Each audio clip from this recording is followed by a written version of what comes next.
네, 저는 면역학을 공부하는 면역학자인데요.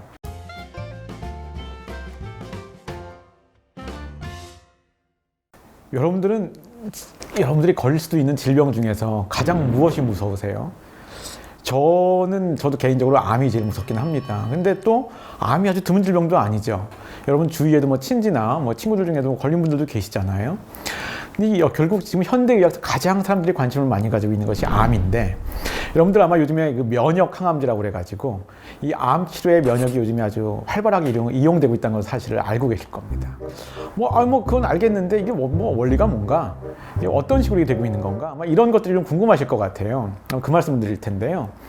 여러분들 그 면역학에서 가장 중요한 성질이 딱 두 개 있습니다. 이게 면역학 학생들 보는 면역학 교과서에도 이 두 가지가 딱 나오는데요. 첫 번째, 면역에서는 나와 남의 구분이 굉장히 중요해요. 말하자면 나는 공격하지 말고 남을 공격해야 되는 거죠. 이제 두 번째는 특이성입니다. 뭐냐 하면은 항체나 우리 몸에 있는 T세포 같은 경우는 A라는 바이러스에 대한 항체나 T세포 따로 있고 B라는 거 따로 있고 하다 보니까 딱 그것만 딱 골라가지고 해결할 수 있는 그런 그런 해결사들적인 성격이 있는 거죠. 자, 근데 이걸 이제 암으로 적용을 해볼게요. 우리가 면역 항암제가 개발되기 이전에도 누군가 상상을 했을 거예요. 암세포에 대한 것도 면역 반응이 해결해 줄 수 있을까? 암세포는 남입니까? 그렇게 따지면은 실제로 암세포는 내 몸에서 생긴 거긴 맞지만 이게 유전자의 돌연변이가 일어나는 거거든요. 그 얘기는 뭐냐 하면은 이 암세포도 남으로 인식이 될 수 있다는 거죠. 내가 아닌 걸로. 이게 어떻게 보면은 원리적으로는 면역 반응이 작용할 수 있는 겁니다. 면역을 이용한다면 암세포만 딱 골라서 죽일 수 있겠다, 특이적으로. 이런 상상은 면역학이 발전하면서 사람들이 할 수 있었거든요. 이미 한 1980년대 이럴 때부터도 약간 이 노력들을 많이 하고 있었어요. 이렇게 하면 약을 개발해 볼까. 근데 지금까지 다 실패를 했습니다. 다 실패를 했는데 이제 최근에 와서 약간 성공을 하고 있는 거죠. 이 얘기를 이제 말씀드리려고 합니다. 1900년도에도 암을 면역으로 치료하려는 사람들이 있었어요. 그때 뉴욕에 있던 의사인데 윌리엄 콜리라는 사람이, 그 사람은 이제 암을 치료하는 외과 의사였는데 암 환자가 우연히 세균 감염에 걸린 거예요. 근데 그 세균 감염에 걸렸다가 나으면서 암이 같이 없어지는 겁니다. 이게 세균이 걸리면 그때 염증도 생기고 하면서 암세포를 없애주나? 이런 생각을 했던 것 같아요. 그래서 그분은 그 당시에 약의 이름이 콜리의 독소, 콜리의 백신 이런 식으로 이름이 불렸는데 이 약이 실제로 팔렸습니다. 해가지고 뭐냐면은 세균 키워가지고 그 세균 죽인 그런 액이에요. 그러니까 말하자면 죽은 세균을 약으로 그냥 암 환자한테 찔러준다는 개념이었던 거죠. 근데 그거는 지금 시각에서 봐도 이제 현대 의약품 개발로 보면은 약간 좀 덜 정제된 그런 시기였고요. 그 다음에 더 문제는 뭐냐면은 진짜 아주 드물게 이게 효과가 있었는지는 모르겠지만은 이게 흔하게 나타나는 일이 아니었어요. 이게 효과가 아주 좋다고 볼 수도 없는 거였던 거죠. 그러다가 이제 이게 잊혀졌습니다. 잊혀지는 와중에는 뭐가 또 있었냐면은 암을 다른 식으로 이제 치료하려는 시도들이 더 발전을 한 거죠. 말하자면 우리가 3대 요법이라고 하는 수술도 그 당시에 있었고요. 방사선 치료도 좀 더 개발이 됐고요. 그 다음에 한 2차 세계대전 이후에 한 1950년대 후부터는 요즘 우리가 쓰고 있는 항암제들 그때부터 썼거든요. 이런 걸 통해서 하다 보니까 면역을 통해서 암을 치료하겠다는 개념이 잊혀졌습니다. 그랬다가 이제 이 현대 면역학이 어떻게 T세포는 작동을 하는지 이런 것들을 좀 더 알게 되면서 한 80년대 중반쯤부터 해가지고 다시 이거를 좀 면역을 어떻게 볼 수 없을까, 이런 생각들이 다시 이제 싹을 틔우게 됐습니다. 근데 이제 그 80년대 한 중반이면 지금이 최근에 면역항암제가 성공한 게 2014, 5년이라고 한다면 거의 몇 년이에요? 한 30년 동안 실패를 한 겁니다. 실패를.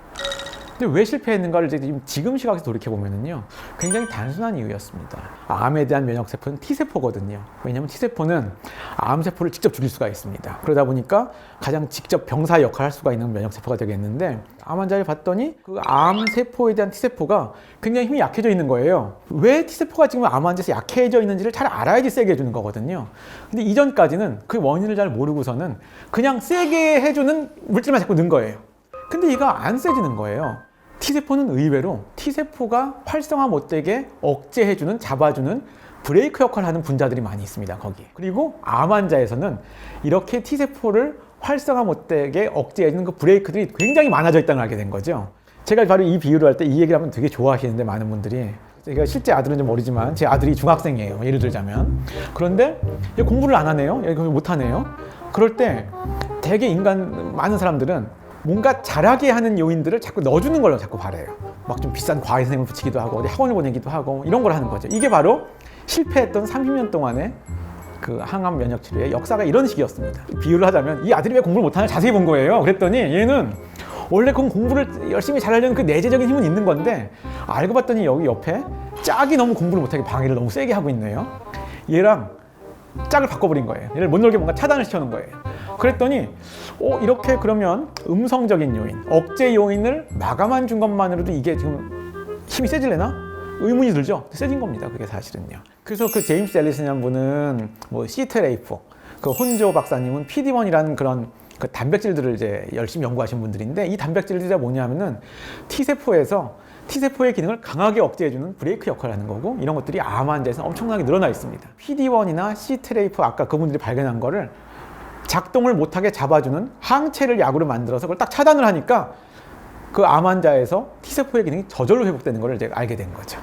그래서 이것이 지금 우리가 알고 있는 면역 항암제의 기초가 된 거고요. 이것이 바로 이 노벨상의 영예를 안겨준 바로 그 업적이 되는 건데요. 지금 면역 항암제가 이렇게 막 해서 FDA 허가도 받고 실제로 쓰이고 있는데 우리나라에서는 보험도 됩니다. 폐암 같은 경우에.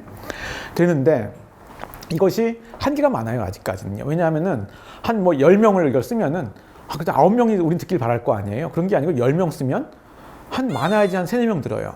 근데도 불구하고 이게 이제 좀 각광을 받고 있는 거는 그 약이 잘 드는 그 사람들이 굉장히 오래 갑니다. 이 수명이. 무슨 얘기냐면은 굉장히 말기암 환자였는데 이 약을 쓰고 일단 반응이 좋으면 굉장히 오래 장기 생존을 하세요. 이게 뭔가 패턴을 바꿔주니까 이제 각광을 받긴 하는데 이게 지금 있는 모든 문제를 해결한 건 아니거든요. 이런 거에 대해서 타스크 혼자가 굉장히 그 대답을 하신 건 아니지만 노벨상을 받으러 가셔가지고 기자회견에서 이런 말씀을 하셨어요. 저는 이게 바로 키포인트라고 생각을 하는데 2050년도까지는 인류가 아마 암을 정복하지 않을까 싶다. 그러니까 이분이 자신이 발견한 이 지금 현재 쓰는 약간 부족하긴 하지만 이 면역 항암제를 페니실린으로 비유를 하셨어요.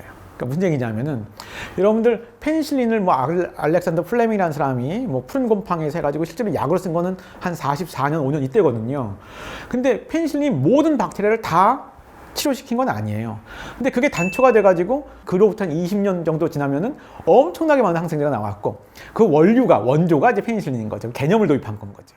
그런 것처럼 혼조는 자신의 이 약, 이것을 페니실린처럼 생각하고 있는 거죠. 그 얘기는 뭐냐면 이렇게 원리를 이제 새로 제시했으니까 이런 식의 원리를 활용한 약들이 자꾸 나오면 앞으로 여유자꾸 한 30년 후면은 더 이상 말기암 환자가 사망하는 질병이 아닌 얘기 될 수도 있지 않겠냐라는 조심스러운 전망을 하셨더라고요. 지금 미국이건 한국이건 전 세계에서 바이오 벤처 회사에서 또는 거대 제약회사에서 이제 새로운 면역 항암제를 만드는 게 아주 그냥 이슈가 돼버렸습니다. 대유행입니다. 누구는 성공하고 누구는 실패하겠지만 인류 전체 입장에서 봤을 때는 아마 30년 후에는 암이 더 이상 우리가 두려워할 질병이 아닌 누군 감기 걸렸대 정도가 얘기하는 정도가 되는 질병이 되지 않을까라고 조심스럽게 전망하면서 제 이야기를 마치도록 하겠습니다.